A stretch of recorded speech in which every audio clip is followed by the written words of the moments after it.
Então, pessoal, essa é a nossa aula prática número 2. Ela basicamente tem todo o embasamento teórico que a gente viu na aula prática anterior, né? E a própria capacidade do calorímetro, determinada na aula prática 1, vai continuar sendo usada para essa aula prática, ok? Então, basicamente o que eu quero estudar aqui é a entalpia de neutralização de um ácido e uma base. Inicialmente um ácido forte e uma base forte, ácido clorídrico e hidróxido de sódio. Depois um ácido forte e uma base fraca, ácido clorídrico e hidróxido de amônio. Tá? Os procedimentos são bem semelhantes ao da prática 1, então, mais uma vez, nós vamos colocar as duas soluções, né, que na prática 1 era água quente e fria, né? Vamos colocar as duas soluções no calorímetro, né, na nossa garrafa térmica, e esperar a cada 30 segundos até estabilizar e fazer a leitura da temperatura, ok? Então, inicialmente, nós já temos uma previamente preparada solução de hidróxido de sódio, né? Vamos transferir primeiro para um becker, para depois fazer a transferência para a nossa proveta, ok? Proveta de NaOH.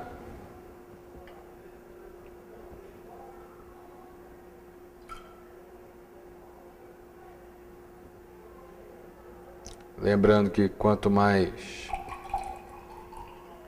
preciso nós formos com relação ao volume colocado, menor deverá ser o erro. Então,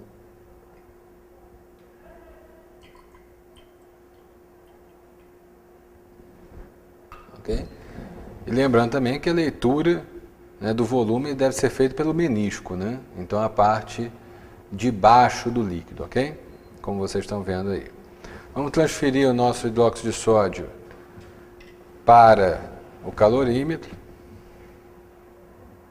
que está seco, né?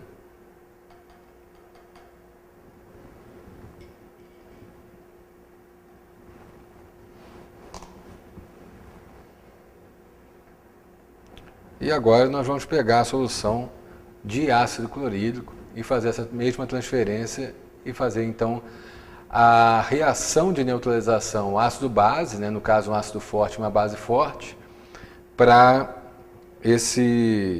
determinar o calor de neutralização, o ΔH de neutralização nesse calorímetro, ok? Então, vamos tampar o nosso frasco de NaOH.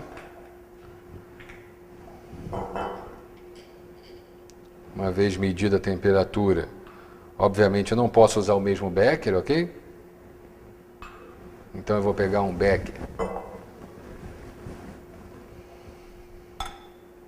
Porque senão eu já estou fazendo a neutralização direto no becker, né? Então, obviamente, o material tem que ser outro. E vou transferir para a minha proveta, lembrando que a proveta é um instrumento de medição de volume, o becker não é.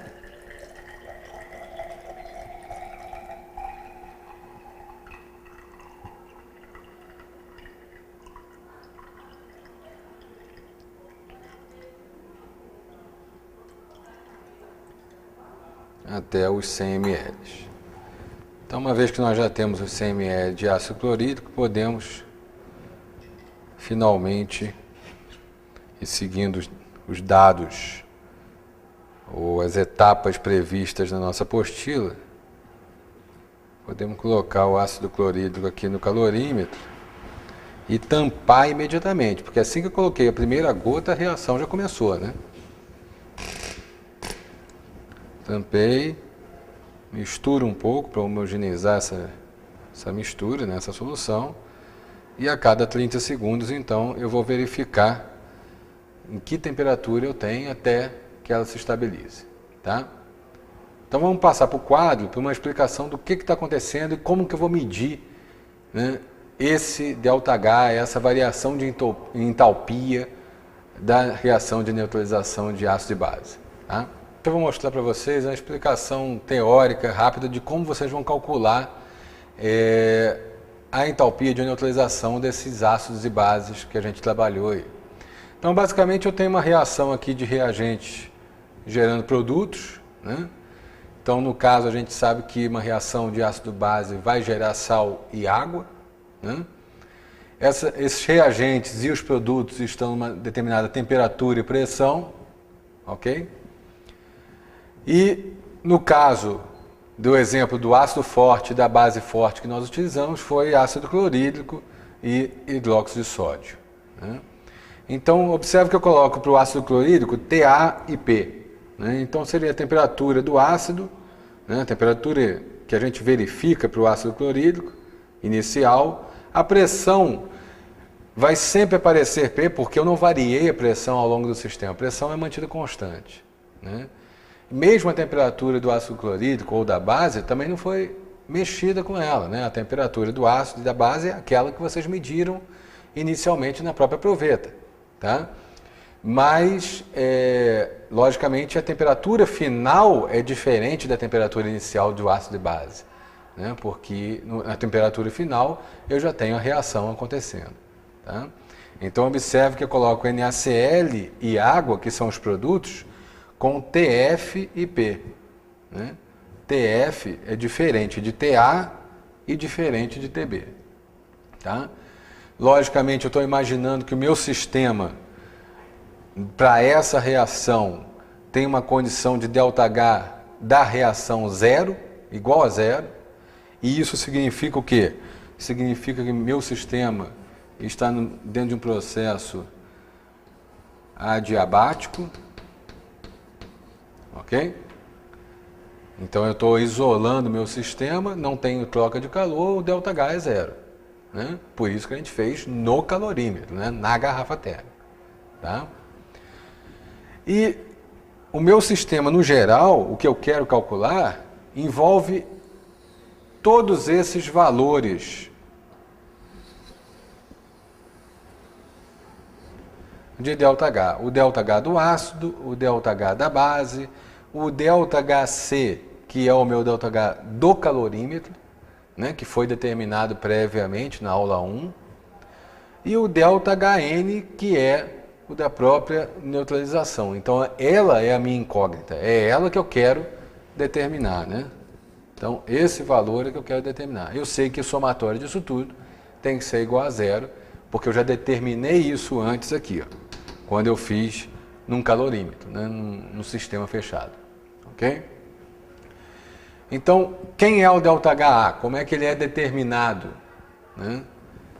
Então, o ácido clorídrico, a temperatura inicial A, ele passa para a temperatura final. É aquela temperatura que está dentro ali do calorímetro. Logicamente, essa variação que vocês verificaram é mínima, não acontece praticamente nada, mas eu consigo determinar o ΔHA pela integral da massa vezes a capacidade calorífica, né, a pressão constante, vezes a variação de temperatura, né?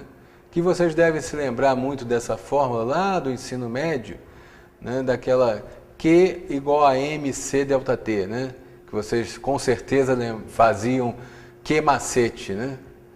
Então, Q igual a MC ΔT. O Q que eu estou falando aqui é referente ao calor, né? Que é o meu ΔH, minha variação de entalpia, né? Massa, capacidade calorífica e o ΔT. Então, no final das contas, integrando de TA a TF, né, eu tenho que o meu ΔH pode ser determinado em função de TF menos TA, ok? Da mesma forma para a base, né? Então, para o ΔHB, né? E para o calorímetro, eu tenho o calorímetro na temperatura inicial e na temperatura final, né? Vamos colocar aqui, ao invés de TA, vamos colocar TI e TI aqui, ok? E o próprio valor da entalpia do calorímetro vai ser determinado pela sua capacidade calorífica, TF menos TI. Tá? Então, o meu ΔHn, meu calor de neutralização, é o calor envolvido nessa reação aqui, né? Que observem, é diferente daquela que eu coloquei inicialmente, onde eu tinha TA e TB para os reagentes. Agora eu tenho TF para o HCl e TF para o NaOH, que são, na verdade, esses valores determinados ali. Tá? Então eu tenho a temperatura final já com a reação processada, né, dentro do calorímetro. E assim eu consigo, sabendo ΔHA, ΔHB e ΔHC, eu consigo determinar o calor de neutralização da minha reação ácido-base. Tá? Logicamente a mesma coisa eu vou fazer para um ácido fraco, ou melhor, para o ácido forte e para a base fraca, como é no caso do ácido clorídrico e hidróxido de amônio.